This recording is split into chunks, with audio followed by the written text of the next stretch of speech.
আপনারা সকলেই জানেন যে বিগত কয়েকদিন আগে এখানে আরজি কর হসপিটালে একটা দুর্ঘটনা ঘটেছে।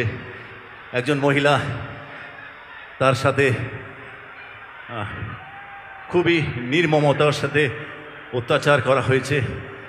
এবং আমি সকালে আজকে সোশ্যালেও পোস্ট করেছিলাম, আবারও বলছি যে আগামী আর কিছুক্ষণ পরে স্বাধীনতা দিবসে আমরা পা দেব, কিন্তু মাঝে মাঝে এরকম ঘটনা যখন ঘটে তখন মনে হয় আমরা সত্যি কি স্বাধীন হয়েছি।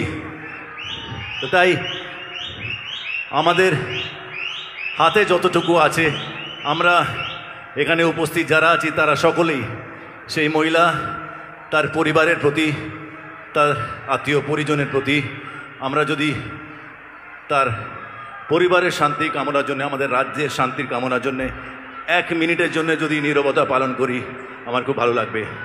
সবাই আমরা 1 মিনিটের জন্য, thank you very much, thank you. আমরা 1 মিনিট নীরবতা পালন করছি, একটু টাইম দেখে নিও please.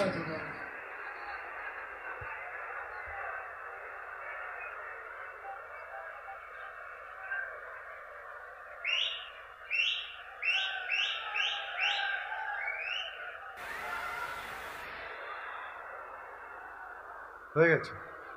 Thank you very much, ধন্যবাদ।